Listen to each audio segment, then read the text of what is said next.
It depends. It really varies because sometimes I'm running with friends and then I'm not really thinking much. I'm just having conversation.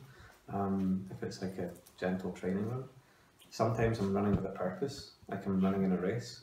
When I'm running in a race, then I'm often thinking about the finish or visualizing catching people, trying to pass people, also thinking about trying to be much more aware of how I feel, like how my body is, and monitoring whether I'm pushing too hard or not. Other times, if I'm out on a long run on my own, then I'm just thinking about life. The thoughts really they vary a lot. It depends on the day, it depends on the run.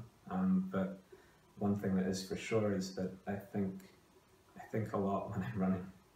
It's a great place for thinking without distraction. It's hard to explain, it's always a little bit different.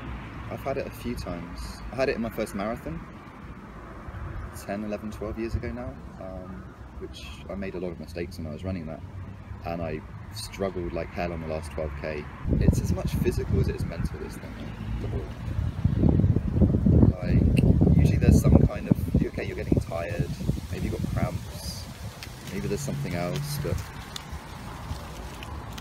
these things are to a certain extent natural if you're doing ultras. You prepare for them as best you can, you try to prevent them happening by eating right and pacing yourself right and drinking the right things, but sometimes it just can't happen. I think one of the biggest wall moments I had and I managed to get through was last June. I did this bloody loop 24-hour bike and run thing.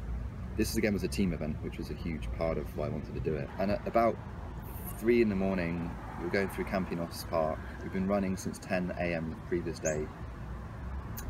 Adek was struggling with his ankle, he couldn't really run anymore. I was really tired. We obviously hadn't slept. There was a long way to go and I thought it was just going to be me and Christian running the rest of the way, and there was still about 80k to go or something silly like that. And I was thinking, okay, look, I don't think we can do this. Like, I really thought this was probably it. I was getting tired, I was struggling running wise, and things were getting to me, but what helped me get through that was having someone like Christian was there with this just crazily positive attitude saying, look, there's not much further to go, we can do it.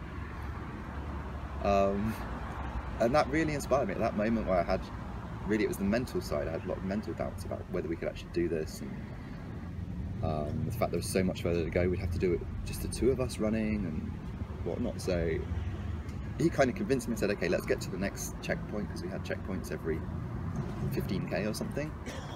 Anyway, it's 3 o'clock in the morning, we're not where we're going to go, we're in Campinos, we're in the middle of nowhere, we have to carry on running to somewhere.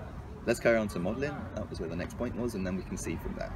And then by the time we got to Modlin, I was feeling better, the sun had come up, I had this beautiful view while I was crossing the river by Modlin, and I felt refreshed and ready to go, so to continue. So that's what I mean, it felt really bad at one point that you didn't want to carry on, and yet an hour or so later you feel like you can go again. So it's strange how these things come and go. So having got through that, that gave me a lot of, I guess, experience, confidence that if something like that happens again, I can hopefully deal with it better.